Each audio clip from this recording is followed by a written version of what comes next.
Welcome to Illicit BL Stories. If you're here for obsession, tension, and feelings that ruin your day, please like, subscribe, and share. Now let's get a little illegal. I opened my eyes to the smell of expensive sandalwood and gun oil. For one terrifying second I thought I was still dying. Chest burning, blood pooling under my cheek on cold concrete, the last thing I heard being Crit's voice barking orders into a phone like I was already collateral damage. Then reality snapped into place. There were silk sheets.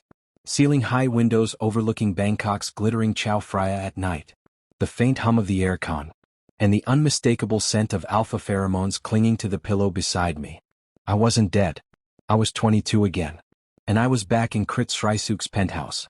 My heart slammed against my ribs so hard I thought the organ might crack them. I sat up slowly, careful not to make the bed creak. The digital clock on the nightstand glowed 2:17 a.m. It was the same date as the night everything went to hell in my first life.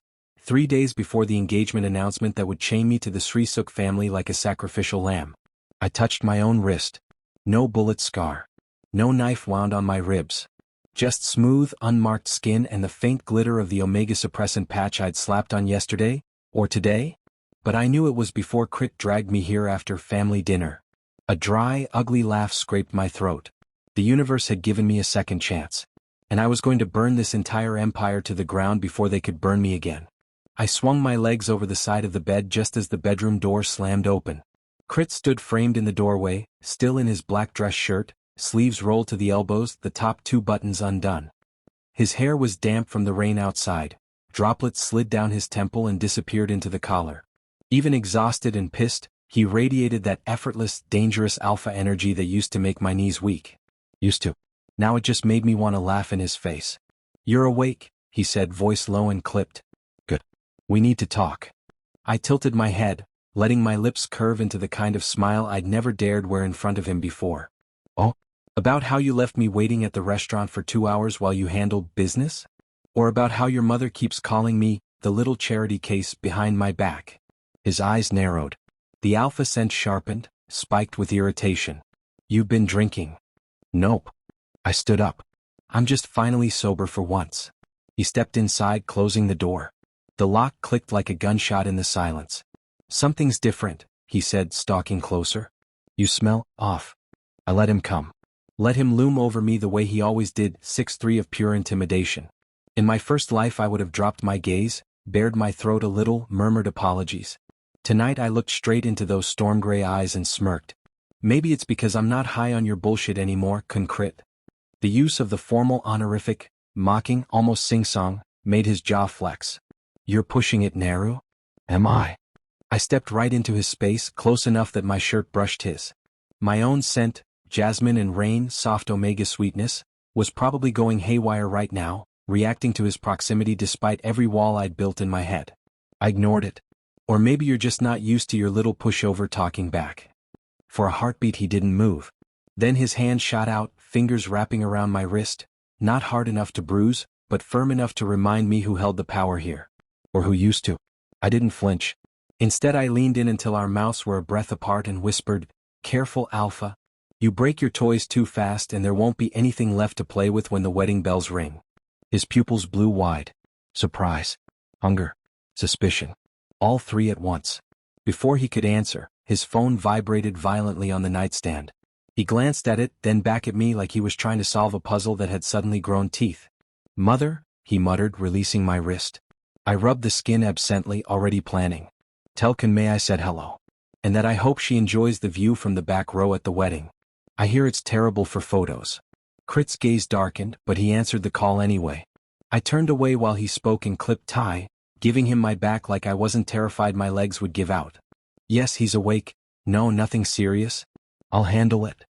I drifted toward the floor-to-ceiling window, pretending to admire the city lights while my mind raced.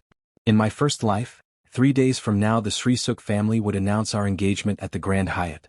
2 weeks after that, they'd use me as the perfect cover to move a shipment of Yaoi across the Mekong, Omega pheromones masking the chemical signature in luggage. When the deal went south, the Burmese cartel sent a hit squad. Crit escaped with a graze. I didn't. And the worst part? He never even looked back. I pressed my palm to the cool glass. Not this time. This time I would be the one walking away. And if I had to drag the entire Srisuk dynasty down with me, so be it. Behind me, Crit ended the call. I heard him approach, slower this time, more cautious. "You're really not yourself tonight," he said quietly. I turned my head just enough to catch his reflection in the window. Tall, shadowed, beautiful in the way predators are beautiful. "I'm exactly myself," I replied. "You just never bothered to look before." He reached out, hesitated, then brushed a strand of hair off my forehead. The touch was unexpectedly gentle. My stupid Omega heart stuttered. I slapped his hand away. "Don't," I snapped. "You don't get to be soft now." His expression shuddered. "Then what do I get?" I smiled again sharply. "You get to wonder how long I've been pretending." Before he could respond, the intercom buzzed. Crit's head snapped toward the door. "Kun Crit," the security chief's voice crackled through the speaker. "There's someone at the private elevator. Says he's here on behalf of Kun Win from the Paven cartel. He's insistent."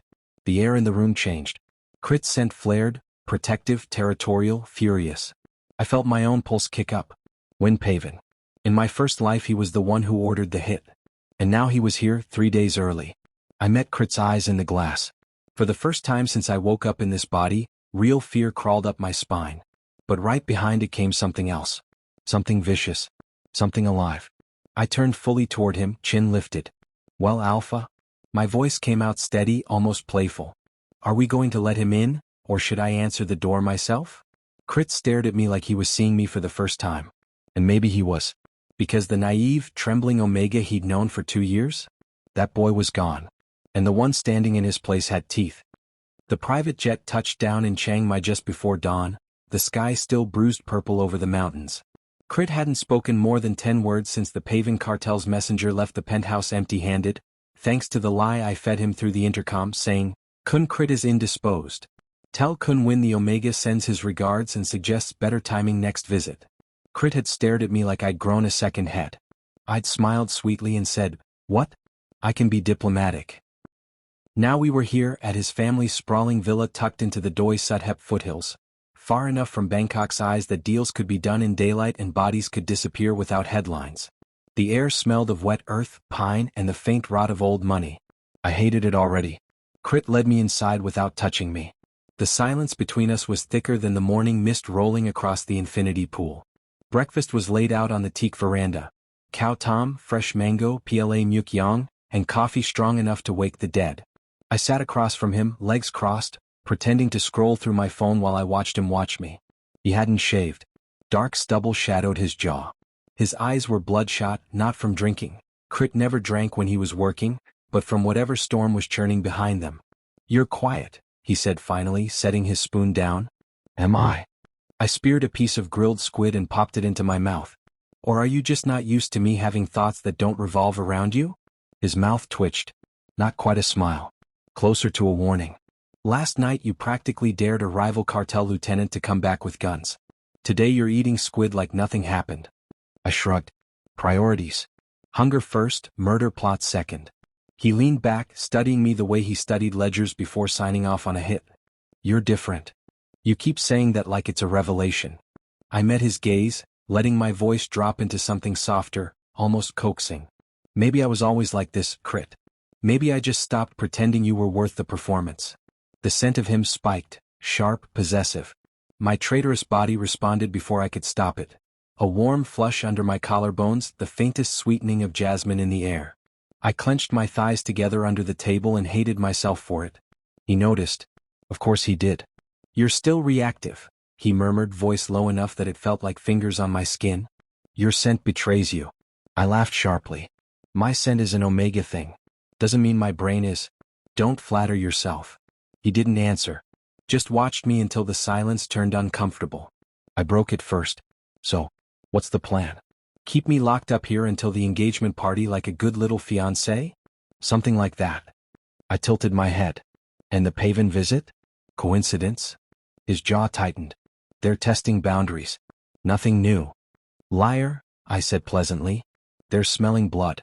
Your cousin T has been talking too much." The name dropped like a live grenade. Crit went still. I kept eating, casual, like I hadn't just named the rat in his inner circle. "How do you know about T?" he asked, dangerously quiet. I shrugged again. "People talk when they think the pushover isn't listening. Or when they think the pushover is too scared to repeat it." He stood up so fast the chair scraped back. In 2 strides he was beside me, hand braced on the back of my chair, caging me in without touching. Careful, Naru. I looked up at him through my lashes, slow and deliberate. Or what? You'll growl? Pin me to the wall? Mark me up so everyone knows I'm yours? I let my lips curve. You already tried that once. Didn't stick. His pupils dilated. The air between us crackled. I pushed my chair back and stood, forcing him to step away or crowd me completely. He chose the latter, close enough that I could feel the heat rolling off him. I'm going to take a shower, I said, voice light. Try not to start a war while I'm gone. I walked past him, shoulder brushing his chest, and didn't look back. The master suite was obscene. Black marble, rainfall shower big enough for 6, and a view of the valley that cost more than my childhood home. I locked the door, turned the water on full blast to cover sound, and pulled Crit's spare phone from the drawer where he always left it. I'd watched him type the passcode 100 times in my first life. 0809, his mother's birthday. Pathetic. The screen unlocked. I went straight for the messaging app. There it was, buried in a deleted thread he thought he'd scrubbed. T's number. Messages from last week. T, the Burmese want a bigger cut. They're impatient. Crit, tell them to wait. T, they won't. They're talking to Pavan directly. Crit, handle it. T, and the Omega? Still useful. Crit, for now. My fingers tightened around the phone until my knuckles whitened. Useful. That was the word that had killed me last time. I forwarded the entire thread to a burner email I'd set up yesterday while he was in the shower, then deleted the forward from his sent items. Muscle memory from a life spent covering tracks. I was about to log out when the bedroom door rattled. Naru. His voice was calm. I slipped the phone back into the drawer, heart hammering. Yes. Open the door. I turned off the shower, wrapped a towel around myself, and cracked the door just enough to see his face. He looked unsettled. Your parents are here. My stomach dropped. What? They drove up from Lampong. They want to talk about the engagement terms. Of course they did. In my first life they'd sold me to the Shrisics for a debt clearance and a fat monthly allowance. They'd smiled at the signing ceremony like proud parents. I'd believed them. Now I knew better. I opened the door wider. Let them in. Crit's eyes flicked down my body, wet hair, bare shoulders, towel knotted loosely, and something dark flashed across his face. You're not dressed. I'm aware. I brushed past him into the bedroom, letting the towel slip just enough to tease. Petty maybe. Effective definitely. He followed me like a shadow. Downstairs my mother's voice floated up, high, nervous, greedy. Naru darling. We just want what's best for the family. I paused at the top of the stairs looking down at them. My father stood stiff in his cheap suit. My mother clutched her knockoff Hermes like a shield. I smiled, bright and venomous. Best for the family, I echoed. You mean best for your gambling debts and your mistress in Chiang Rai? My mother gasped. My father's face went purple. Crit froze behind me. I descended the stairs slowly, towel still dripping. I know about the money you took from the Shrisics last year, I continued, voice pleasant. The one you were supposed to invest in legitimate business. You lost it all at the casino in Poipet. Again. Silence. Then my mother's shrill laugh. Naru, you're confused? I'm not. I stopped in front of them. And I told Concrit everything this morning. Didn't I, darling? I glanced back at him. He was watching me with an expression I couldn't quite read, part suspicion, part fascination. That's right, he said slowly. You did. My father's shoulders slumped. My mother started crying.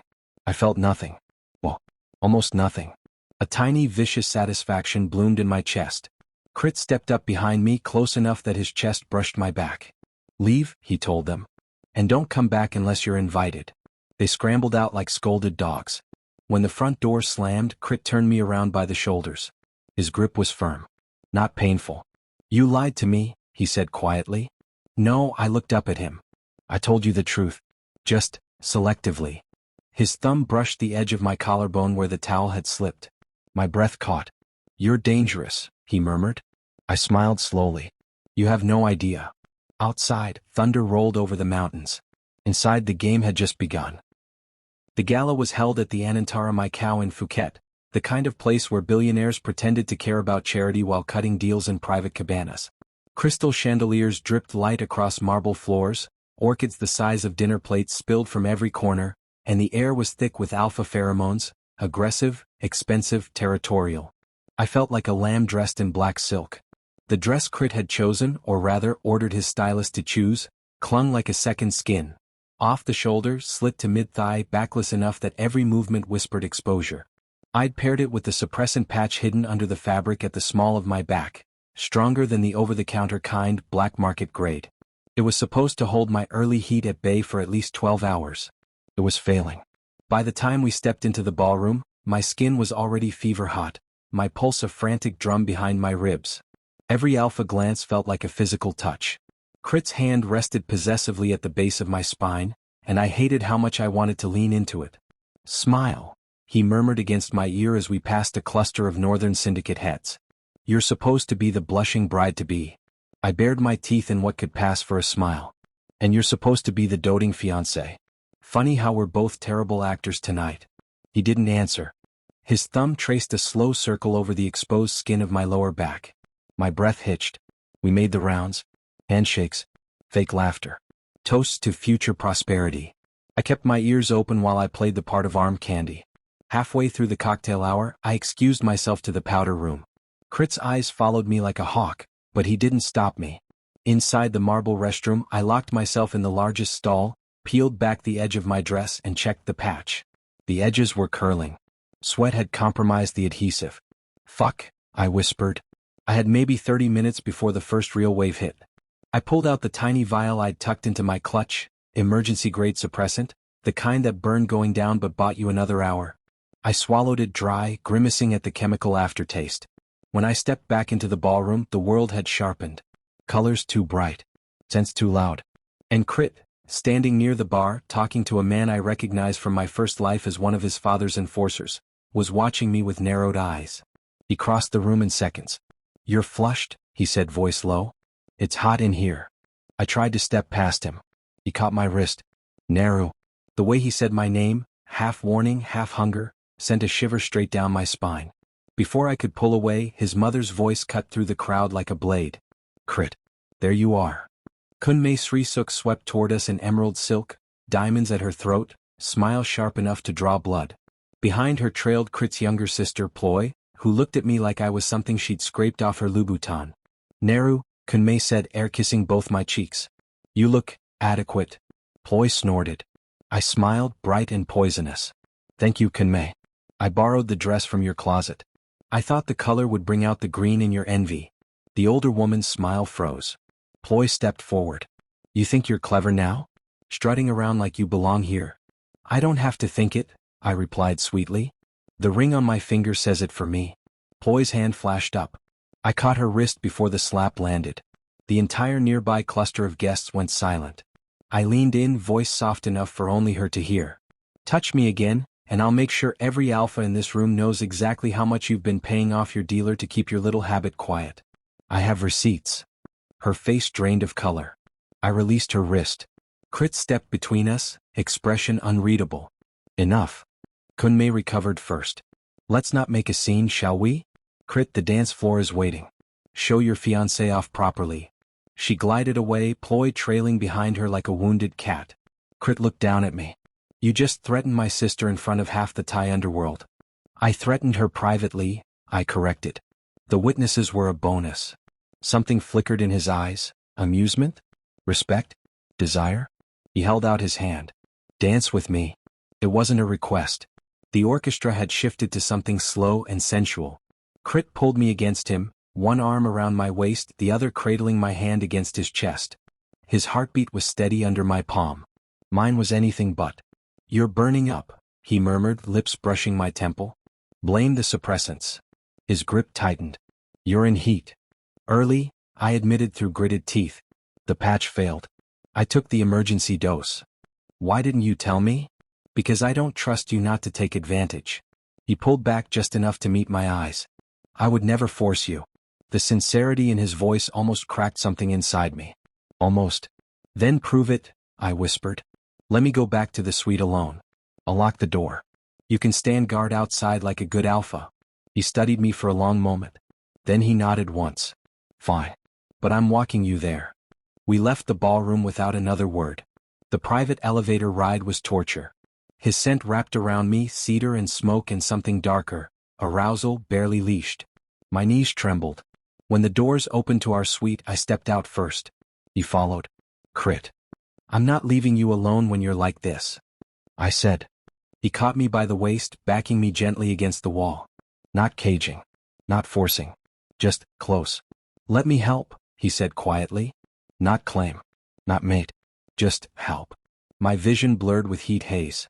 My body screamed yes while my mind screamed run. I fisted his shirt. You don't get to be noble now. I'm not noble. His forehead rested against mine. I'm selfish. I want you safe. I want you mine. The word hit like a punch. I shoved him back. Art. He let me. I'm going to the shower, I said, voice shaking. Cold. Alone. If you come in, I'll scream loud enough for the entire hotel to hear. He nodded. I'll be right here. I locked the bathroom door, turned the water to ice, and stood under it until my teeth chattered. When I finally emerged, wrapped in a robe, he was still there, sitting on the edge of the bed, elbows on his knees, head bowed. I stopped in the doorway. He looked up. Our eyes met, and something shifted. Not surrender. Not yet. But a crack in the wall I'd built between us. Then the suite door exploded inward. Glass and wood rained down. 3 masked men in black tactical gear stormed in, guns raised. Crit was on his feet in an instant, shoving me behind him. The lead man's voice was cold. Kun Win sends his regards. That was when I realized it was Paven. They'd come for me. The first gunshot shattered the silence like glass. I dropped to the floor behind the overturned coffee table as bullets stitched across the wall where my head had been a second ago. Crit was already moving, faster than any human had a right to, shoving the nearest masked intruder into the wall with a sickening crunch of bone. Stay down, he snarled at me, voice pure alpha command. I ignored it. I'd seen this play before. In my first life they'd come at night, quieter, cleaner. Tonight they were sloppy and desperate. That meant someone had panicked. I crawled toward the bedroom, heart slamming, heat still simmering under my skin like gasoline waiting for a spark. The suppressant had bought me minutes, not hours. Every movement sent fresh waves of fever through me. Behind me, Crit had 1 man in a chokehold. The second was reloading. The third, the leader, had his gun trained on Crit's back. I didn't think. I snatched the heavy crystal ashtray from the side table and hurled it. It connected with the leader's temple. He staggered, blood blooming dark across his mask. Crit finished the chokehold. The body dropped. The reloading gunman swung toward me. Crit tackled him before the barrel could level. 2 more shots, wild into the ceiling. Then silence, broken only by the hiss of the aircon and someone's wet, dying breaths. Crit stood over the last man, knuckles bloody, chest heaving. His shirt was torn at the shoulder, a shallow graze weeping red. He looked at me. Are you hurt? I shook my head, pushing myself up on trembling arms. No. You. Fine. He lied. I could smell the copper tang of blood mixing with his scent. We stared at each other across the wreckage. Then he crossed the room in 3 strides, hauled me to my feet, and crushed me against his chest. Not gentle. Desperate. His mouth found mine, hard, claiming, tasting of adrenaline and fear. I kissed him back. Not because the heat demanded it. Because for 1 stupid, reckless second I wanted to. When we broke apart, both breathing ragged, he pressed his forehead to mine. I thought they had you, he rasped. They almost did, I whispered. Again. He pulled back. Again? I cursed inwardly. I had slipped. I stepped away, smoothing my robe like that would fix anything. I mean, they've been circling for weeks. You know that. His eyes narrowed. Suspicion flickered back to life. I couldn't let it settle. I pointed to the leader's body. Search him. Crit crouched, patted down the corpse, and pulled out a folded piece of paper. He unfolded it. His face went stone. I already knew what it said. I'd seen the same orders once before in another life. A hit list. My name was at the top. Underneath, Omega Asset. Terminate after extraction. Srisuk internal leak confirmed. T. Crit's hand shook once, barely noticeable, before he crushed the paper. He looked up at me. How long have you known about T? I could lie. I could play innocent. Instead I chose the truth that would hurt the most. Long enough to know your cousin has been selling you out to Paven for 6 months. Long enough to know your mother knows and hasn't done a damn thing about it. Crit stood slowly. The room felt smaller. You have proof? I nodded toward the bedroom. Your phone. Deleted messages. I recovered them. He stared at me like I was a stranger wearing his fiancé's face. You hacked my phone. I borrowed it, I corrected. You really should change your passcode from your mother's birthday. It's sentimental and stupid. Something dangerous moved behind his eyes. He stepped closer. I didn't retreat. You've been playing me this whole time. No, I said softly. I've been surviving you. Silence stretched, taut as wire. Then he reached out, slow, and cupped the side of my face. His thumb brushed my cheekbone. I should lock you in a safe house until this is over. You could try. His mouth twitched, almost a smile. You'd escape. Probably. He exhaled, rough. We're going back to Bangkok. Tonight. I want answers. So do I. We left the suite in silence, stepping over bodies, leaving the mess for the hotel's very expensive, very discreet cleanup crew. The helicopter ride back was tense. Crit sat across from me, staring out at the black ocean below, jaw locked. I wrapped my arms around myself, heat still licking at my edges, making every brush of fabric unbearable. When we landed on the rooftop of the Srisuk family compound in Bangkok, dawn was bleeding pink across the skyline. The family was already gathered in the dining hall. Kunyai, Crit's grandfather, the old lion who still held the real power, sat at the head of the table. Kunmei stood beside him, face pale but composed. Ploy hovered near the window, arms crossed. Nt, Crit's cousin, the smiling snake, was there too, looking far too relaxed for a man whose name was on a kill order. Crit strode in first. I followed, robe traded for a simple black shirt and pants, hair still damp from the rushed shower on the chopper. The room went quiet. Crit tossed the crumpled hit list onto the table. It landed in front of T. Explain, Crit said. One word. Ice cold. T laughed, short, nervous. Crit, come on. You know these things get forged. Kunmei cut in. This is ridiculous. Someone's trying to divide us. I stepped forward. Everyone's eyes snapped to me. I met Kunmei's gaze. I have more, I said quietly. Bank transfers. Offshore accounts. Your name on them, Kunmei. Payments to Pavan intermediaries. Dated the same week T started talking to them. Her face drained of color. T lunged for the paper. Crit caught his wrist. Twisted. T cried out. Kunyai's voice cracked like a whip. Enough. Silence. The old man looked at me, really looked. You're not the soft little Omega we bought anymore. No, I said. I'm not. He turned to Crit. Your choice, grandson. Family, or truth? Crit didn't hesitate.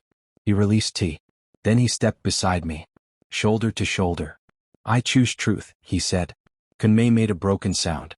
Ploy stared at her mother like she'd never seen her before. T tried to run. Two of Crit's personal guards appeared at the doors. They didn't let him pass. Crit looked at me. His eyes were dark, conflicted, burning. Later, when the shouting had died down and T was dragged to the basement for questioning, Crit found me on the rooftop garden. The city glittered below us. He stopped a few feet away. You could have run, he said. After Phuket. After everything. I could have. Why didn't you? I looked at him. The man who'd left me to die once. The man who'd almost died for me tonight. I don't know, I whispered. Maybe I wanted to see if you'd choose me. He crossed the distance. This time when he kissed me it was slow and aching. Like goodbye and beginning all at once. When he pulled back his voice was rough. I'm going to burn them all down if they touch you again. I smiled. Good. Because I had plans of my own. And they were just getting started. I disappeared at 3 a.m. Not dramatically, no smashed windows, no dramatic goodbye note. Just a service elevator, a stolen housekeeping uniform, and a burner phone I'd bought from a street vendor in Pratunam 2 weeks earlier. By sunrise I was in Pattaya, holed up in a cheap beachside guesthouse that smelled of mildew and cheap incense. The kind of place where no one asked questions and everyone minded their own business. I needed distance. From Crit. From the Srisuk compound where every shadow felt like a blade.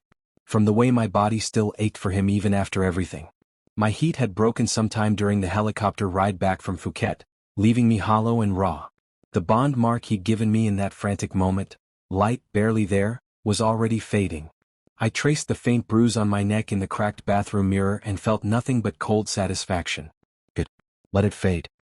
Let him feel the absence. I spent the first day sleeping. The second day planning. I'd built a small network in my first life, quiet, overlooked Omegas who worked the edges of the underworld. Club dancers, couriers, cleaners. The kind of people alphas never noticed until it was too late. Now I reached out. A burner sim here. A whispered meet up there. By the third day I had 6 reliable contacts and a rough map of the next big shipment. Yaoi tablets hidden in seafood containers, scheduled to move through Lame Chabang port in 48 hours. The same route that had gotten me killed before. This time I would be the one to ruin it. I met my main contact, a beta named Lin who used to clean the Sri Suk offices, at a quiet noodle stall near the beach. She slid a USB drive across the table under her palm. Ledger entries, she murmured. T's real accounts. Not the cleaned ones Crit sees. I pocketed it without looking. And the mother? Lin's lips thinned. She's been meeting a Pavan lieutenant in a private karaoke room every Tuesday. Same room, same girl serving drinks. She thinks no one remembers faces. I smiled. They remember mine. Lin studied me. You're different, narrow. You're sharper. Meaner. I had to be. She nodded once, then stood. Be careful. Crit's tearing the city apart looking for you. My chest tightened. Good. That night I intercepted the shipment. Not personally, I wasn't stupid. I fed coordinates to a rival crew from the eastern provinces who'd been itching for a piece of Sri Suk territory. They hit the container truck on the highway just outside Kanburi. By morning the news was everywhere. Mystery raid cripples major drug convoy. No survivors among guards. The drugs never reached their buyer. The money never reached the Sri Suks. And the trail led straight back to T's offshore accounts. Beautiful. I waited 2 more days. On the 5th day, Crit found me. I was sitting on the sand at midnight watching the waves when his scent hit me. Cedar, smoke, and something sharper now. Desperation. I didn't turn around. Footsteps crunched closer. Stopped a few feet behind me. You're hard to find, he said, voice rough from lack of sleep. You weren't supposed to find me. A long silence. Then he sat beside me. Not touching. Just close enough that the heat of him cut through the night breeze. I thought you were dead, he said quietly. Again. The word hung between us. I finally looked at him. He looked wrecked. Unshaven. Eyes hollow. Shirt wrinkled like he'd slept in it for days. I needed space, I said. To think. To plan. I didn't deny it. He exhaled. The shipment. That was you. Indirectly. He laughed once, bitter. You turned my own routes against me. You turned me into a pawn first. He looked out at the black water. I know. Another silence. Then softer, I didn't know about my mother. Not the extent of it. I studied his profile. Do you believe me now? He turned to me. I believe you've been carrying this alone for longer than I can imagine. My throat tightened. He reached out slowly, giving me time to pull away. I didn't. His fingers brushed the fading mark on my neck. I'm sorry. The words cracked something inside me. I closed my eyes. Sorry doesn't undo death, Crit. I know. His voice was raw. But I'm going to make it right. Whatever it takes. I opened my eyes. Even if it means burning your own family? Yes. I searched his face for lies. Found only tired, stubborn truth. I stood up. He stood with me. I'm not coming back yet, I said. I know. But I'm not running anymore either. He nodded once. I stepped closer. Close enough to feel his heartbeat. Then I kissed him. Not claiming. Not desperate. Just honest. When I pulled back, I whispered against his lips. Test me. Prove you're worth trusting. How? I smiled. Small, dangerous. Tomorrow night. The old warehouse on Sukhumvit Soy 77. 11 p.m. Come alone. His brow furrowed. What's there? Proof, I said. And a choice. I walked away without looking back. Behind me, I heard him exhale like a man who'd just been given a lifeline. And a noose. The next night, I waited in the dark warehouse with Lynn and 2 of her people. We'd rigged the place, hidden cameras, a single spotlight, and a table with printouts of every damning transaction. When Crit arrived, alone as promised, he stepped into the light like he was walking into a firing squad. I stepped out of the shadows. He looked at the papers. Then at me. You want me to see how deep it goes, he said. I want you to choose, I corrected. Your mother. Your cousin. Or me. He walked to the table. Flipped through the pages slowly. When he reached the last one, the bank statement showing Kinmay's signature on a transfer the day before my first death, he went very still. Then he looked up at me. I choose you, he said. Simple. Final. I exhaled. Lynn shifted behind me. You sure about this, Naru? I nodded. We're done hiding. Crit stepped closer. I held up a hand. Not yet. He stopped. I turned to Lynn. Send the files. Every news outlet. Every rival family. Anonymously. She grinned. Already cued. Then I looked at Crit. Tomorrow the world knows, I told him. Your family implodes. You either stand with the wreckage, or with me. He closed the distance anyway. This time I let him. His arms came around me, careful like I might break. Or bite. I'm with you, he murmured into my hair. I pressed my face to his chest. Listened to his heartbeat. And for the first time in 2 lifetimes I almost believed him. But belief was dangerous. So I kept one knife close. Just in case. The warehouse on Sukhumvit Soy 77 was supposed to be the endgame. It became the beginning of the end. 24 hours after Crit chose me on that moonlit beach, the files went live. Anonymous drops to every major outlet, Thai Wrath, KSAD, even international wires that picked up the scent of corruption. Bank records. Voice clips. Photos of Kun Mei shaking hands with Pavan lieutenants in dimly lit rooms. T's offshore transfers time-stamped the night before my first death. By noon the Sri Suk name was poison. By evening the compound was surrounded, not by police, they'd been bought long ago, but by wolves smelling blood, rival cartels, disgruntled lieutenants, even a few of Crit's own men who'd quietly switched sides. We didn't stay to watch the fire. Crit drove us north in a nondescript black SUV, windows tinted, plates swapped twice. Destination: an old family safe house near Kanchanaburi, deep in the jungle where the Kwai River carved through limestone cliffs. The kind of place you only went when running wasn't an option anymore. He didn't speak much during the 6-hour drive. Neither did I. When we arrived, the house was dark, overgrown, smelling of damp wood and old ghosts. Crit killed the engine and sat there for a long minute, hands still on the wheel. I disowned them, he said finally. Officially. In front of the remaining council. Told them the Sri Suk line ends with me if they keep this up. I looked at his profile. And your mother? She tried to slap me. A bitter half-smile. I let her. Then I walked out.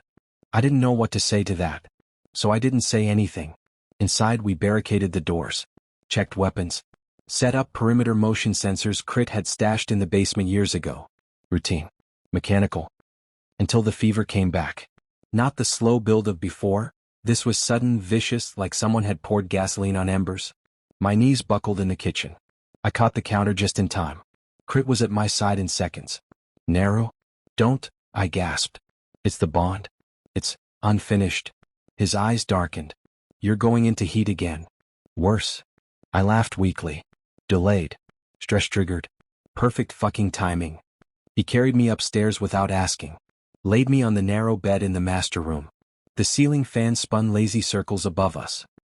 He knelt beside the mattress, hand hovering over my forehead like he was afraid to touch. Tell me what you need, he said. I grabbed his wrist. Pulled him down. I need you to stop looking at me like I'm going to break. His mouth crashed into mine. This time there was no hesitation. No careful distance. He kissed me like a man drowning. I kissed him back like I was the water. Clothes disappeared in frantic pulls and tears. Skin met skin. His scent flooded me, cedar, smoke, regret, love. My body arched into every touch like it had been waiting lifetimes. When he finally sank into me, slow and deep, I cried out, not from pain but from the sudden, shattering rightness of it. The bond flared. Not light this time. Full. Permanent. Burning. He whispered my name like a prayer against my throat. I whispered his like a curse. We moved together in the dark, desperate and tender and furious all at once. Every thrust felt like apology. Every gasp like forgiveness. When the wave finally crashed over us, I bit down on his shoulder, hard enough to mark, and felt him shudder as he spilled inside me, sealing what had been broken for too long.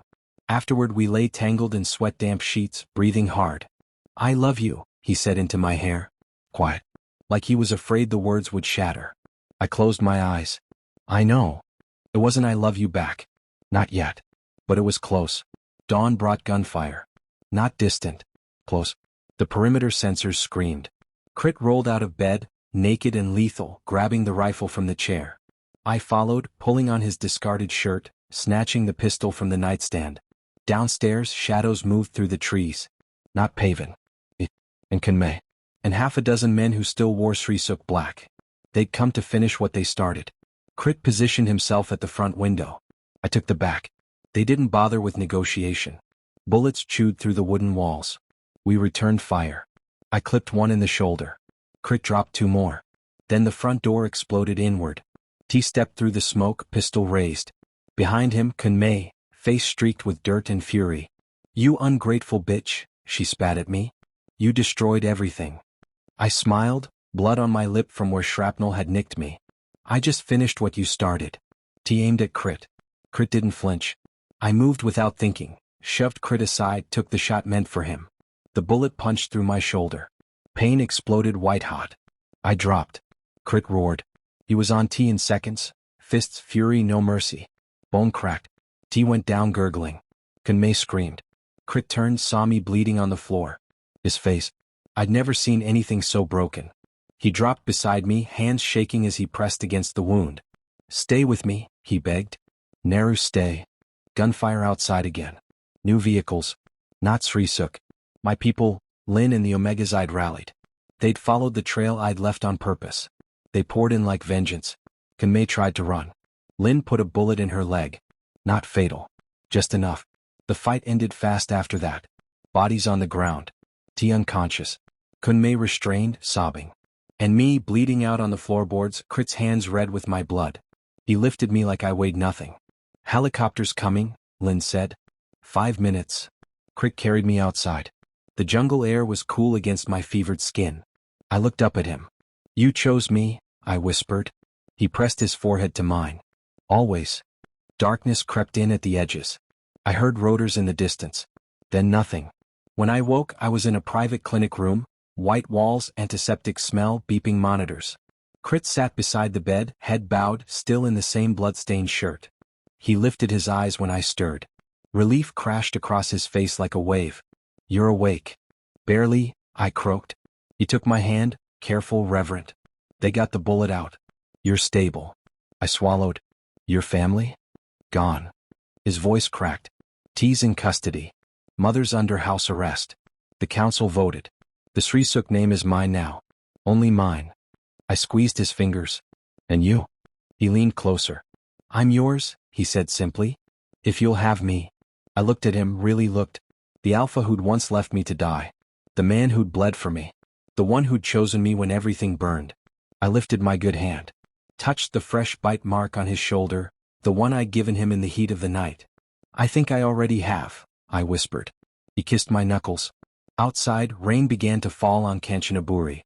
Inside, something new began to grow. But the war wasn't over. Not quite. Because in the shadows of the underworld, one name still lingered. Windpaven. And he wasn't finished with us yet.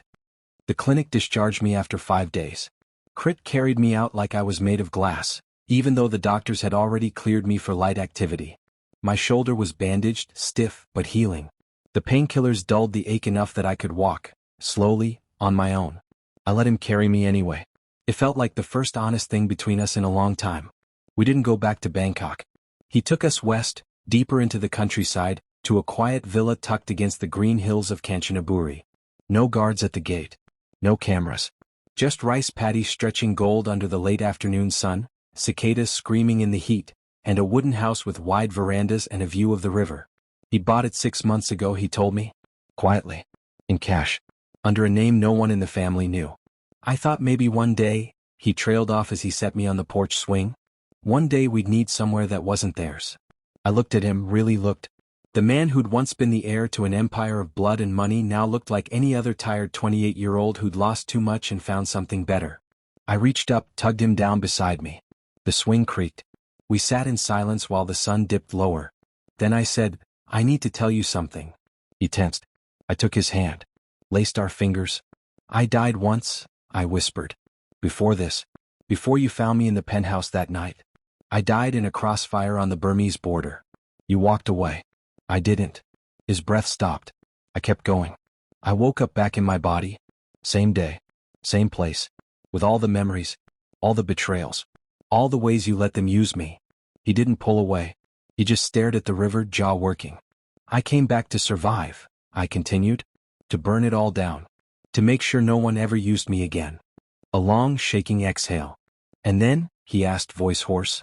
"And then you chose me." I squeezed his hand. "Over them. Over everything." He turned to me then. Eyes wet. Red-rimmed.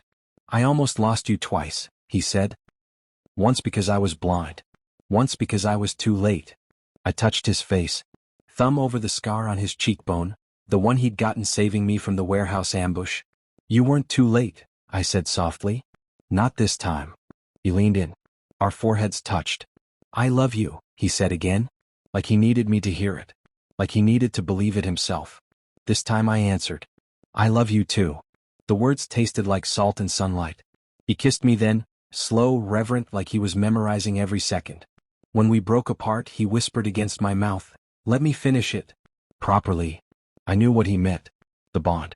Not the frantic, desperate Mark from the safe house. A real one. I nodded. We moved inside. The bedroom was simple. White sheets, ceiling fans stirring the warm air, mosquito net draped like a veil. He undressed me carefully, every movement deliberate, asking permission with his eyes. I let him. When I was bare, he knelt between my legs, kissed the scar on my shoulder like it was holy. Then he kissed lower. Every inch. Every tremble. When I was shaking, slick and pleading, he rose over me. Look at me, he murmured. I did. He entered me slow. The bond flared, bright, golden, permanent. I felt him everywhere. In my blood. In my bones. In the places I'd kept locked away for 2 lifetimes. He moved like worship. I moved like surrender. When the wave broke, we broke with it, together, loud, unashamed. He bit down on the curve of my neck where the old mark had faded. I bit his shoulder in return. The bond snapped into place. Oh, unbreakable. Afterward we lay tangled, sweat cooling on our skin. I traced the bite on his shoulder with lazy fingers. You're mine now, I whispered. Officially. He laughed, soft, tired, happy. And you're mine. We stayed like that until the sky went indigo. Then reality crept back. The next morning, over coffee on the veranda, we talked strategy. Paven was still out there. The Empire was in pieces. Rivals were circling. But Crit had loyal men, ones who'd stayed when the rest fled. Ones who believed in him, not the old name. And I had my network. The Omegas. The Overlooked. We built something new. Quiet at first. Small alliances. Redistributing routes. Cutting the poison out of the trade. Turning what had been a machine of death into something survivable. Took months. There were nights of gunfire. Nights of waiting for the other shoe to drop. But every time we came home, bruised, exhausted, we came home to each other. One evening, 6 months later, we stood on the riverbank watching fireflies rise like stars. Crit wrapped his arms around me from behind. His chin rested on my shoulder. Happy? He asked. I leaned back into him. Getting there. He kissed the bond mark on my neck. I smiled. The naive pushover was gone. The sneaky, sharp-mouthed schemer had won.